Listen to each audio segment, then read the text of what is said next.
It's alive! It's alive! Now I know what it feels like to be God! Deep in the basement of Aether Paradise, records are kept of a secret project hidden away, the Foundation's greatest shame. BKP development record. Anti-UB fighting life form. B, beast. K, killer. The President has approved the proposed budget for this development project, so it will be implemented. Beast Killer, a chimeric amalgam of Pokemon parts, bits and pieces representing every type, stitched together and brought to life with the power of science. Gone rogue. Materials for the development have been collected from the Canonical library in the Sinnoh region. Plans are being drawn up for the specifications of the type change program, known as the RKS system. The hubris of man attempting to recreate God. It was modeled after a mighty Pokemon of myth, a weapon developed for a specific mission. Creating new life. Blueprints for a skeletal structure have been approved, and incubation of the bioframe is underway. The BK's official name has been set as Type Full.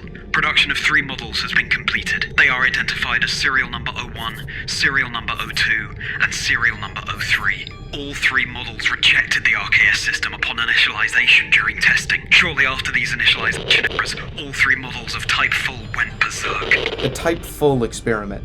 Failed. Locked away. Hidden.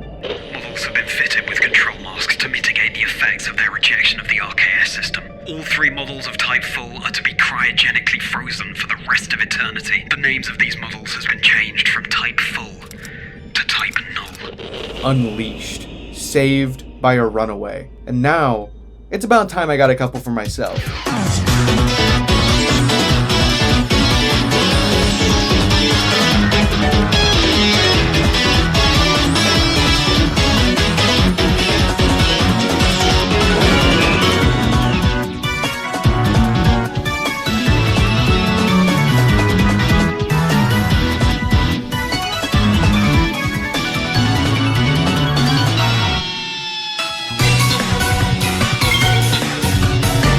Welcome to the TheNovaLeague, I'm Gremlin, and you may get tired of hearing me say it, but these are some of my favorite Pokemon of all time. It's so difficult to narrow down my favorites, especially my favorites of Gen 7, which is of course why I set out on my Shiny Alola Dex quest, a journey to find every single Generation 7 Shiny Pokemon, and I have been so very impatiently awaiting this episode.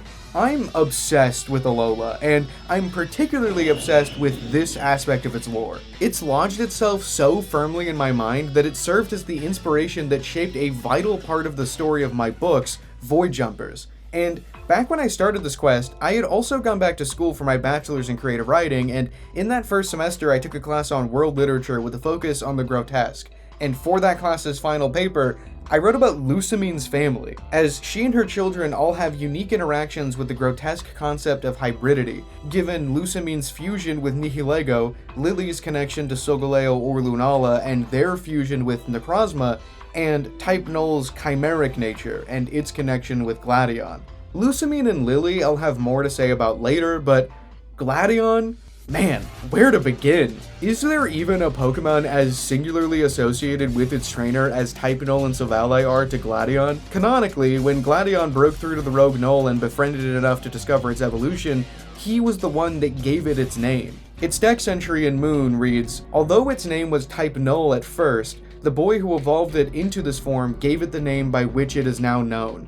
And in Ultramoon it reads, its capacity to change types unleashed. It shines silver due to the energy springing forth from within. Gladion gave it the name Silvally, Silver Ally. This Pokemon is so intrinsically linked to its trainer that the nickname he gave it became its actual Pokedex classification. So, in talking about Null, I must also talk about Gladion.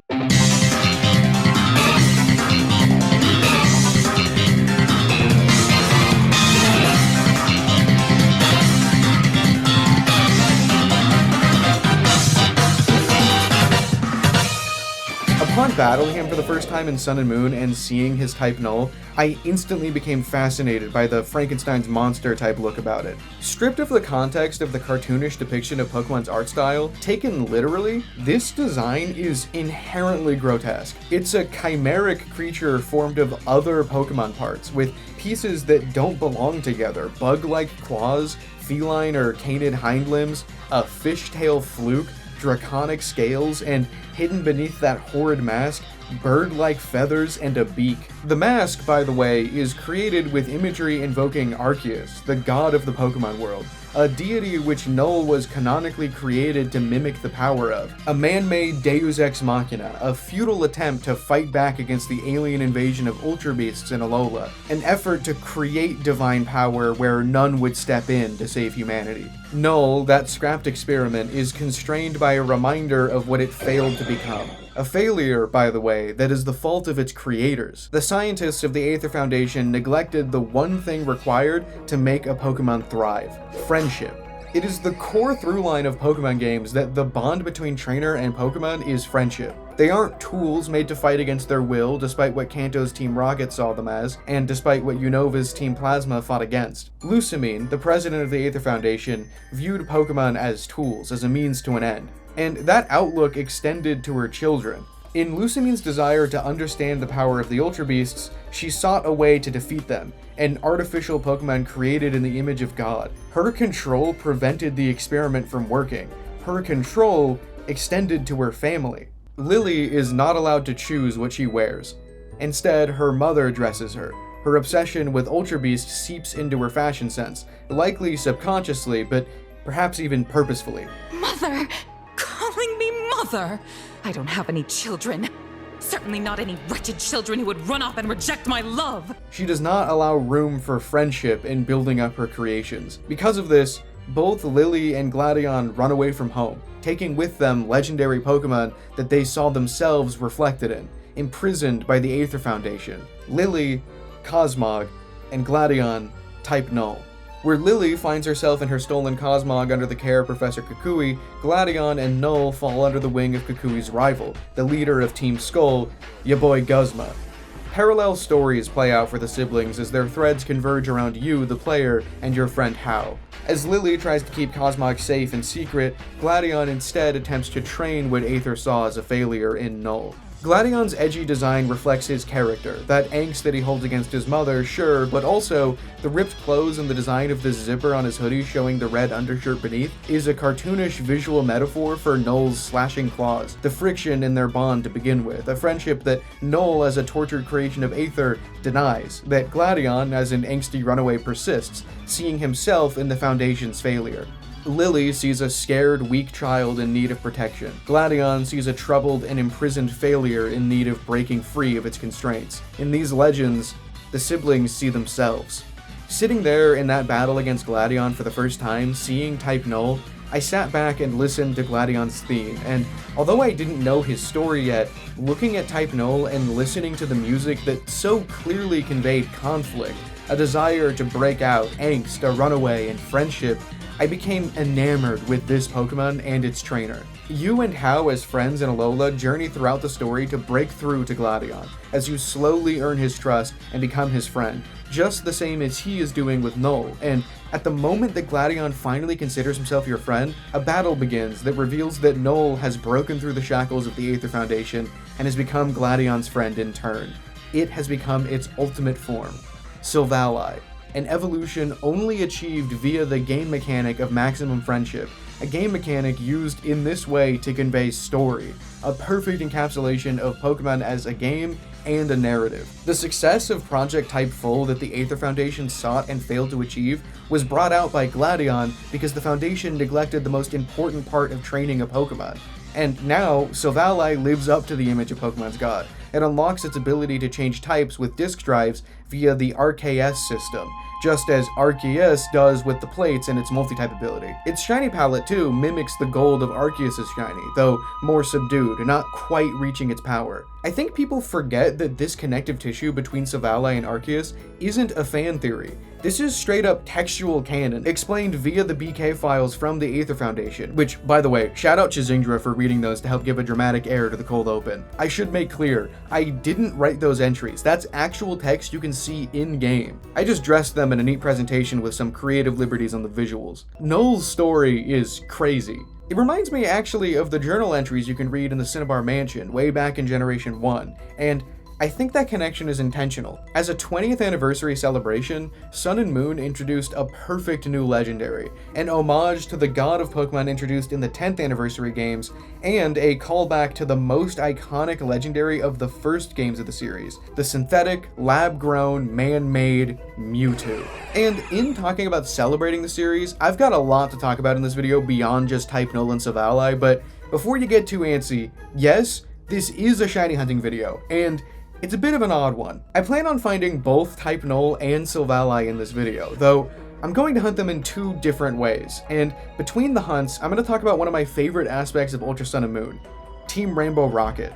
First, how am I going to get my hands on my own type Null? Well, canonically, the Aether Foundation actually created multiple attempts at the Type Full project, as explained in the BK files. Serial 01, Serial 02, and Serial 03 were created, restrained, and cryogenically frozen. Gladion only stole one of them when he ran away, and at the end of Sun and Moon, he entrusts another to you that can be shiny hunted. In fact, I think the fact that it can be hunted is interesting. In order to find every shiny from Alola, I've been doing lock removal hunts, and I've needed to do a lot of them because of how much Game Freak seems to really like shiny locking stuff, preventing you from finding the obvious things like the Tapus, but also things as innocuous as the Howley City Mall Beware. And so I think that the fact that type Null isn't shiny locked may actually point to something canonically. The Tapus are locked because there's only one of each, right? It would be weird if they changed color. But the game goes out of its way to highlight the fact that there are 3 type Nulls. Though, in a normal playthrough, we only ever get to see 2, the one Gladion has and the one he gives you. I think the third one is canonically shiny, which would explain the rare chance that Gladion decides to give you that one instead. That's just a headcanon though, and before you ask, no, the third isn't the one that you can get in the Galar region. That one is stated to be a recreation from Macrocosmos using stolen information from Aether Paradise. Anyway, that said, the Ultra games are actually different because at the end, Gladion goes away to Kanto, and so he isn't present to give you a type Null. Instead, as you are sent to investigate sightings of rogue Ultra Beasts on Pony Island, you meet up with Hao, the Ultra Recon Squad, and the Aether Foundation's assistant branch chief, Wick. It's there that Wick entrusts a type Null to you. This Null can be shiny hunted at the full odds just the same as in Sun and Moon, but in the Ultra games, there's a lot of dialogue that you have to spam A through, including an unskippable Malasada handoff to certified Malasada freak Hao. Over thousands of resets, this wastes a lot of time. Luckily, there is a way to speed this up. Before initiating this dialogue, if you completely fill up your Pokemon storage with something like extra Pokemon from hatching eggs, Wick will say that you can't accept the gift, as you have no room in your party or boxes to store it. But instead of locking you out from this encounter in the dex, she just holds on to it for you to get later after you've freed up some space. Eventually, you can approach Wick in the Aether Paradise and get your type Null there instead, without Hal present, meaning you don't have to watch him get a Malasada every time, making the reset time much quicker. This is the ideal way to hunt type Null in Ultra Sun and Moon. But there's a catch, because after this moment on Pony Island, the post-game story kicks in, and Team Rainbow Rocket takes over Aether Paradise, meaning you can't hunt type Null that way until after completing the Rainbow Rocket story. And to me, that's no good. The way I get the most fun out of shiny hunting personally is by actually using the shiny Pokemon that I find, and I really want to use type Null in the Rainbow Rocket plot in hopes of evolving it via friendship through the battles against Rainbow Rocket. So here's what I did. Having planned out the rough roadmap of my Dex quest from the very start, I knew in roughly what order I wanted to tackle certain videos, and given that Legend ZA released in October and its DLC in December, I prioritized doing a video about Zygarde and Magearna so I could talk about what we had learned about their lore in ZA. But the thing is, you can't reach Zygarde without first clearing the path on Pony Island, which requires either getting type Null or doing the box fill method to postpone it. But I didn't want to postpone it because, like I said, I wanted to use a shiny one for the Rainbow Rocket plotline. So, back in December last year, I decided to shiny hunt the first type Null, the one that would take on Rainbow Rocket and become Silvally, leaving the second Null I needed for the dex until after via the box filling method. And I planned to make a video about them only after I had found both entries for the dex, which yes, does mean that I have had the first of these two shinies for over half a year already. So before I continue on talking more about Silvally and Rainbow Rocket, weird cat's out of the bag. Meow. Here's that secret shiny that I've had for the last several months.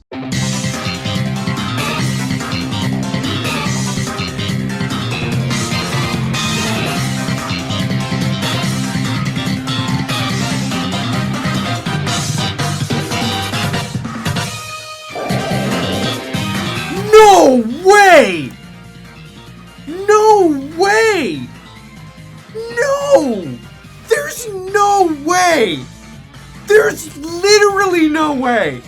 Are you joking? Are you for real right now? What the hell? I almost soft reset over that. I wanted there to be a side-by-side comparison. What? No way. No way. That's full odds. Hold on. I want do this other one so there's the side-by-side. Are you joking? Are you for real right now? There is no way. I can't. I think that is the quickest that I have found a target of the entire Dex quest so far. Are you joking? I'm like in so much shock that like my normal excitement is just completely replaced. Dude! No way! No way! Oh my god! Okay, so I have an interesting plan for this one. I can't believe this. I've got a name. For now, I'm stunned. I'm at a loss. I'm going to call this Voidborn, but this name will change when it evolves into Silvally, and it won't be a Silvally for a while. And I'm not gonna register Silvally in the Dex until it evolves. I need to journey with this thing. Let me save. Oh my god. Received a whole stack of memory drives. It was being researched as a possible weapon to be used to fight the Ultra Beasts. But I think a trainer like you, Gremlin, Master Gladion, thinks you'll be able to show Type Null that there is much more to this wide world than that. I will be using this to hunt Ultra Beasts. Wow. No way. No way. 486. Are you joking? I'm guessing quirky. That's not quirky, that's timid. I think you're a mixed attacker, so special attacks for you. So that's fine. Let's send this out. I cannot believe this. What? Dude, I wasn't even like fully finalized on whether or not this would be the layout for the video. Like I was still in like the testing phase of this. I wasn't taking this seriously. I wanted this to be the first shiny of 2026, but instead I think it'll be the last of 2025 because the DLC for ZA is coming out soon. So, oh my god. Yeah, let's send this out. We've got, there's no way. A Pelipper and shiny Type Null.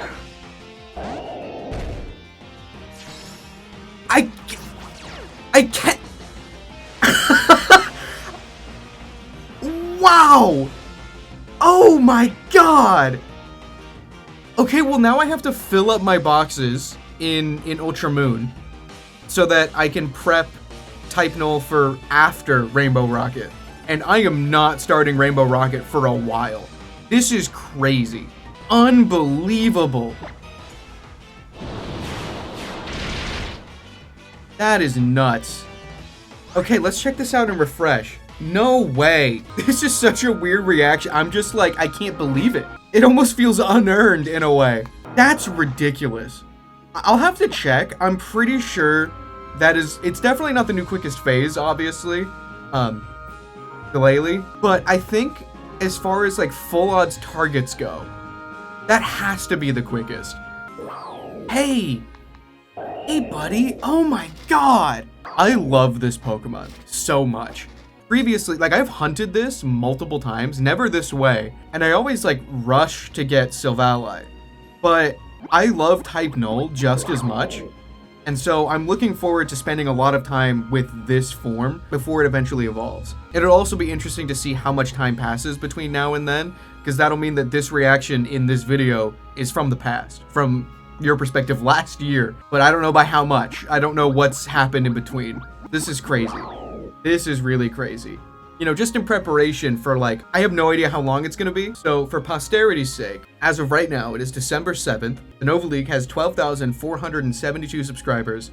And the most recent video came out yesterday. It was the Mount Lanakila video where I found Ninetales, Sandslash, and Drampa and fought the Elite Four up in the mountains, just as a frame of reference. This is crazy. Yeah, this will be the last Dex Quest entry of the year, I'm almost certain. Eat a bean. Insane. I can't believe I almost reset over that. Okay, well, this is just a team member now. Wow. Okay, well, I guess I'll see you with the next one. What? So like I said, there's a plan regarding Voidborn's nickname. Every single dex entry has been named after some sort of reference to one of my book series, Thrones of Time, Joe Wizard, or Void Jumpers. Though most of these names are based on connections of things that I find similar between the characters or concepts and the Pokemon. It's me retroactively finding a connection. But Type Null and Silvally are interesting in that, like I said before, I liked the lore of these Pokemon so much that they've gone on to directly influence my stories. Harvesters and the character VB from Void Jumpers are both inspired by and based on Type Null and Silvally. Visually, thematically, the whole way down. So I really want to lean into the nickname connections. The plan is to play through the Rainbow Rocket storyline with Voidborn the Type Null until, via the power of friendship, he evolves into VB, the Silvally. One of my parents' cats is named VB, based on this character from my books, which itself is based on Silvally from these games. Cat with 2 degrees of separation to Pokemon. Unlike this new cat we found hanging around our apartment that Ruby and I stole and named Marshadow, who is directly connected to Pokemon. Anyway, I like these Pokemon a lot, and as I take Voidborn through the Rainbow Rocket story, slowly forming my bond with it, allow me to ramble about this aspect of the plot, because the thought of Rainbow Rocket will not leave my mind. Cynically, all it is a nostalgia-filled gauntlet of revisiting villains of Pokemon's past to celebrate the 20th anniversary. But given Ultra Sun and Moon's focus on the multiverse, I do think it's a little deeper than that, and honestly, fairly well integrated into the themes of the rest of the game. The idea is that Team Rocket's Giovanni has harnessed the power of the Ultra Wormholes to traverse time in the multiverse to gather villains plucked out of universes where they won, from the exact moment in time that they achieved their goals and weren't stopped by a protagonist character. Lysander fired the ultimate weapon, Cyrus destroyed his universe, Archie and Maxie flooded and dried up their respective Hoenns, and all the while, Ghetsis is planning to usurp Giovanni and use him to gain power. A perfect characterization of both these characters, honestly. It's cool, too, to see Colress, who was involved with the plot of the base game, return to confront Ghetsis. Also, it's really fun that despite Guzma being a reformed evil team leader by the end of the plot of the base game, he still finds a way to be involved with this story full of villains from throughout the franchise, but fighting on the side of the player this time. Meanwhile, Faba takes on the role of Alola's evil team representative, being the one that allowed for Rocket's takeover of Aether Paradise in the first place. He's also the lamest of the group. I hate him. Look at his stupid face. Who invited this dude? Though I like that I hate him. He's just one of those characters, you know? They very effectively make him unlikable. It's great. This storyline is also the only time we get to see Lily actually be a Pokemon trainer in the games, which is a nice way to wrap up her character arc throughout the story. There's a lot to love about this aspect of the Ultra games, and it's yet another reason I prefer these over the first installments of Gen 7. I always look forward to replaying the Rainbow Rocket storyline in every playthrough. And if you're wondering why I decided to focus on it so much for this video on Type Null, besides the fact this whole thing takes place in the Aether Foundation, it's because, like I said before, the way I get the most out of shiny hunting is by using the shinies I find to play through the game. And in base Sun and Moon, once you're able to hunt Null, there's no more story left to use it in. This is another reason I waited so long to hunt the second Type Null, actually, because I also wanted to use Zygarde and Tapu Koko for this part of the game as well. There's a method to my madness is what I'm getting at, and speaking of my madness, are you ready for another unhinged rant tangent? Skip ahead if you want, because this next part has nothing to do with Type Null, but I have to include this in a video somewhere, alright? I've got a theory about Rainbow Rocket. Hear me out. The games prior to Sun and Moon's release, Omega Ruby and Alpha Sapphire, established the idea of there being a Mega timeline and a non-Mega timeline. In the remakes versions of Hoenn, Archie and Maxie are completely and totally different people. And in Rainbow Rocket, the versions of them that won are entirely new 3D models based on their old designs from the original Hoenn games. Why would Game Freak go out of their way to make new models when they could have just reused the ones from Omega Ruby and Alpha Sapphire like they did with Lysander plucked right out of X and Y? They specifically wanted us to know that these Archie and Maxie variants were from the non-Mega timeline. The fact that the Gen 7 games are about the multiverse and that timeline difference was established as recent as the generation prior has me 100% convinced of this intentionality. And as Colress develops a way to send the villains back home, the first that he tests this tech on are Archie and Maxie. And on top of these variants being from other universes, they necessarily are also from other times, as they came from the exact moment when they won, and the Hoenn plot happens in the past, before the plot of Sun and Moon. This means that time travel is definitely involved, and not a far-fetched thing to consider in this theory of mine. Now, I don't necessarily think that this will be followed through on, but I do think that there's at least an Easter egg here to be discovered. In Pokemon Legends Arceus, in the Diamond and Pearl Clan tents, you can find these portraits that appear to depict Archie and Maxie. Now, keep in mind, we know that genetics in Pokemon are incredibly strong, hilariously even down to the hairstyle somehow, and so, given only Legends Arceus as a point of reference, it would be fair to assume that these portraits depict ancestors of Archie and Maxie, and at first, that's what I thought. But crucially, this logic only works if Legends Arceus takes place in the non-Mega timeline, and given that Mega Evolution isn't in Legends Arceus, that was a safe assumption to make. But in Legends ZA, which certainly takes place in the Mega timeline, if you visit the Lumiose Museum, there's a Hisui exhibit full of artifacts from the era of Legends Arceus, and among them are the portraits of Archie and Maxie. This confirms that Legends Arceus takes place in the Mega timeline, and if genetics in Pokemon allow Perrin to look this similar to Adaman, there is no way you can convince me that these are the ancestors of the Mega timeline's Archie and Maxie. And so, I'm reminded of Ingo, a character from modern-day Unova that was sent back in time to Legends Arceus. I think that these portraits depict Archie and Maxie from the non-Mega timeline who appeared in the past of ancient Hisui due to the faulty work of Colress's first attempt at sending Rainbow Rocket's villains back home. These are the Rainbow Rocket Archie and Maxie. I'm certain of this. Whether or not this means Pokemon plans on bringing back Rainbow Rocket is another story entirely, and I'm not certain they will, though I'm certain it's a thought they've had, because at the end of the Rainbow Rocket storyline, Giovanni ominously suggests that he'll be back. Though, I guess this could have just been a hint at Rainbow Rocket's arrival into our real world via Pokemon Go. But anyway, with that theory out of the way, and with the villains of Rainbow Rocket crushed by the power of Shiny type Null, it's time to take on Giovanni. And in a moment of perfect poetry, Alola's artificial legendary is face to face with Pokemon's first artificial legendary. And with the power of friendship, literally, because the move Return gets stronger the higher your Pokemon's friendship value is, I win the fight. And as the battle ends, I experience the most satisfying evolution screen timing I think I have ever witnessed in playing Pokemon. Voidborn's friendship value is max, and he leveled up, allowing him to evolve into Silvally, and his name is changed to VB. We'll check him out and refresh and send him out into battle after I find the next shiny. Now that Aether Paradise is no longer under the control of Rainbow Rocket, it's time to find our Type Null entry.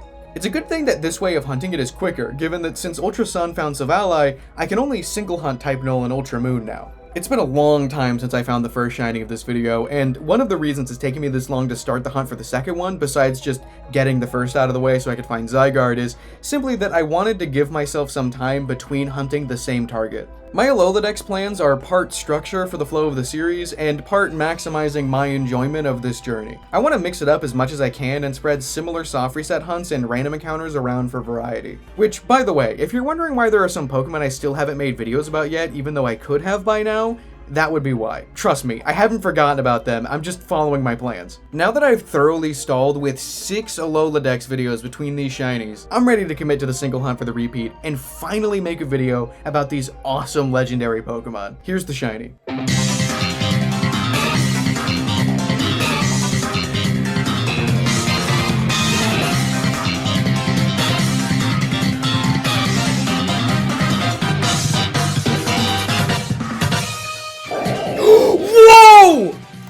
No way! No way! What? How? How are they both so under odds? No way! No way! Yes, dude! Yes! I've only been hunting for a day! It's been like 2 months since I could hunt for the Alola Dex because of how busy I've been moving. I've only been hunting this for a day. How did that happen twice? Granted, like 7 months apart, but... What? No! No way! I can't believe that! I get to make the video. It's been like 90% edited. There's no way. There's no way. There's no way. I'm naming this Harvester, Harvester's been added to your party. Let me save. There's no way. There's no way. There's no way. There's no way. There's... what? Ha... Wait. Let me save. Let me save. Let me save. Let me save. No way. No way. No way. That doesn't... That's perfect. That's unreasonably perfect. I can't even... I'm in shock. I'm in utter disbelief. I was so worried that this was going to take the rest of this month and that I couldn't do this before the Worlds video because Worlds is at the end of this month and I've got something big planned for next month. That is a dream. This is the first day I've been able to hunt. I hope my microphone sounds good. I just got a new microphone because the audio in here is different being a different room. I moved, by the way. I should probably, hold on. I'm gonna guess quirky. That's not quirky. That's mild. Shout out Absolblogs. Wow. Unbelievable. What the hell? Yeah, so, I moved. I explained it in more detail in the Safari Week video, which came out this morning. Ruby and I, for the last couple months, have been really stressed out figuring out a move into a house. Apartment era is over. I tried to, recreate my setup as best as I could for the background in my new room because I really liked the way my background was before, but difference. That shelf is the entire Alola dex. I can finally have the Sitting Cutie dex in the background, which just didn't work with my previous layout of the room. So I'm really happy about that. Wow, okay, yeah. So the first shiny in the house is type Null. That's awesome. That is so cool. Both of them under odds is insane. All of my bad luck this year has been so worth it for that. Full transparency, was planning on streaming this hunt because it's been a while since I've streamed the Alola dex, a really long time, especially with this 2 months of not even hunting. But because we just moved, we don't even have internet. I wasn't gonna sit around waiting to stream before allowing myself to shiny hunt because of how long it's been. Hopefully internet gets set up and I can get to streaming soon. Oh yeah, we're gonna check them out here before sending them out. So I know we just got type Null, but I haven't shown off Silvally yet. What's interesting about this is that I've had this Pokemon for 7 months now, 8 months? Early December, January, February, March, April, May, June, July, August. Yeah, well, 9? A long time. It's level 92 or something. I really like that I've kept this one a secret because it feels very, the top secret Gladion runaway type thing. It feels very thematic. This shiny is so good because let's check out Null for a second. I still can't believe this. I'm so relieved by this. Wow, look at you. I think Silvally, most people are too quick to wave it off as a more subtle shiny because the change in gold here is not too far off from the base white. But if you look here, the non-shiny has the red ears, and that, turquoise teal in the ears of the shiny is, one of my all-time favorite colors. So, this shiny is just, it's peak, quite frankly. AVB. What a cool Pokemon, and what a great background. Okay, first, the new shiny. I can't believe this. Normal Fomantis, and shiny Harvester. I am so relieved. I didn't script this part in the video, but I am going to explain some of my personal attachment to type Null because I couldn't find a way to integrate it naturally into the script, but I feel like I have to bring this up. If you've been watching the whole series, you'll know that I mentioned that Turtonator was my first full odds shiny hunt. That's actually not true. It was the first thing that I consciously decided I would go out of my way to full odds hunt. Which is to say, I avoided available methods, like SOS or Masuda method for Turtonator, right? Type Null, you could only ever full odds soft reset for it. So, I've done hunts like that before Turtonator, where I figured, well, I want the shiny, but there's no other option. If that makes sense, you know what I mean? I did not have beginner's luck. I don't remember this very fondly. I'd have to ask, Randy or AJ at the time, because it was during high school when Sun and Moon were new. I hunted type Null in Sun and Moon. It was before I would count my encounters, but it took months single hunting, and I was doing sleepless nights. I got sick. I missed days of school because I felt like awful. It was not good. I did not have a good first impression to full odds hunting. So to get both of these this quickly feels insane. I said it with Silvally, but it feels like I didn't earn it. Both of these took a single day each, which is, now that I think about it, really funny that the video still ended up taking like 9 months. Oh, what a weird thing. Okay, now finally, here is VB, evolved from the first Null I found. We've got normal Fomantis and a shiny Silvally. These Pokemon are so cool. Oh my god, that silhouette. That shaping when he looks back. Wow. God, Silvally's so cool.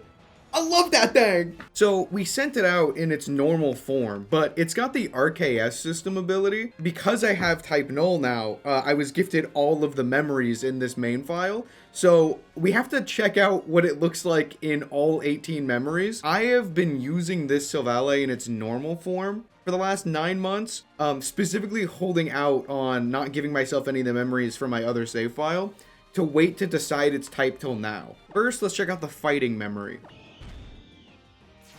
Okay.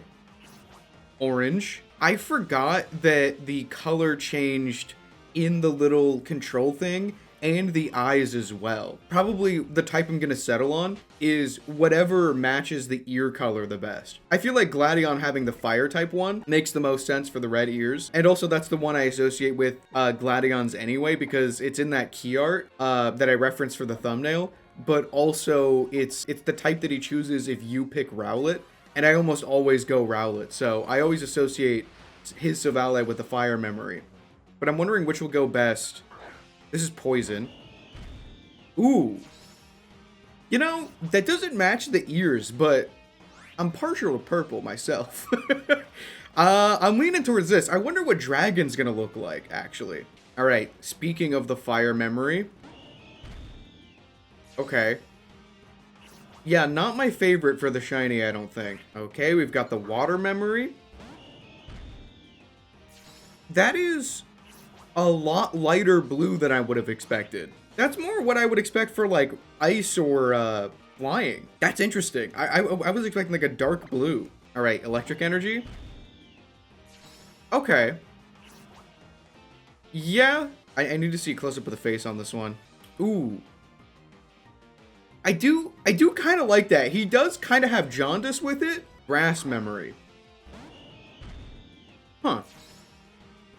You know, that's a darker green than I was expecting. The eyes match the ears better, though. That's nice. I have a lot of grass types I use on my team, like Delmise and Decidueye, so I don't know if I want to have another one. I do like that a lot, actually. Wait.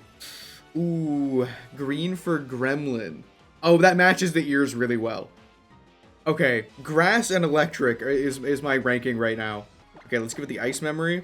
Running around in this grass is reminding me, I spent this morning, I was gonna start hunting this morning, but I stopped everything because, ice memory, by the way. Whoa, that's almost white with it. Huh, like the sky, okay. I stopped everything because I've been dealing with circle pad drift on my main 3DS for like a bit now. I ordered a new circle pad like this time last year, and I've been putting off installing it because I'm deathly afraid of it. And in trying to start the hunt this morning, it became unbearable, and I was like, I have to do this. Nerve-wracking. Don't recommend, never doing that again. But I've got a new circle pad and it's feeling nice. Don't really use it a lot in a soft reset hunt, so running around in the grass now is a good test, and I think I did it right. We've got ground memory. Ooh. A little bit? Just a tiny bit poo from a butt? I don't think I like that one. Mono flying as a type conceptually is really cool, so I hope it looks nice. Oh! See, now that's what I would have expected water to look like. I do really like the idea of mono flying type though. So outside of the aesthetics, that is still near the top of my list. Okay, we've got, which one is this? Psychic. That is a very bright pink. This is a good combo, but not my vibe for what I'm looking for VB specifically. A Grubbin, which is perfect because this is bug memory. Ooh. You know, yeah, this feels like a good middle ground between electric and grass, which are on the top of my list. Yeah, I like how subdued that color is. It kind of matches the sort of tone that the shiny, like, pale gold is going for. I think this just shot up to the top of my list. That is very surprising. I would have not expected that. Okay, now we've got Rock Memory. You know, yeah, that's another subdued one. That is interesting. It kind of just looks like the normal type, but dimmer. Like the lights turned down a little bit. I don't think Mono Rock is a type I want to be rocking with, though. Somehow pun not intended. Wow, what a word choice. Ghost is another one of those types that I have a lot of on my team at any given moment. So this one's like a few ranks below, despite what it looks like, unless it looks really cool. That is a weird shade. That is not what I would have expected for Ghost. I would have expected like dark purple. Now, Dragon Memory, I'm curious because I feel like a few types have already like stepped on its toes, like Poison, maybe even like Flying or Water. What's this gonna look like? You know, I think that might be the closest match for the ears. I am liking the idea of Bug though. I know I don't have to commit to a single one, like I can change these out whenever, but I like yeah, that matches the ears really well. I like the idea of there being a default one that I go with. This is a good one. We've got Dark Memory. Whoa. Okay. I was actually expecting it to be some weird color because some of the other types that didn't quite match over. I didn't think it would actually be black. I think I would like this a lot if the eyes didn't also go black. I think that, yeah, I don't think I like the eyes specifically. Yeah, that's a really subdued one. For Steel type, I don't know. It's alright. Not my favorite. Now, Psychic was already pretty bright pink, and Poison was very bright purple, so what are we working with here? Oh, okay, a light pink. That's pretty good. That's another subtle one. Yeah, I think for now, this is what I'm gonna go with. I'm so happy. I'm so happy. It's good to be back. It's so good to be back. Thank you, the Alola region, for welcoming me back with open arms. I love this video series, you guys. Thank you so much for watching.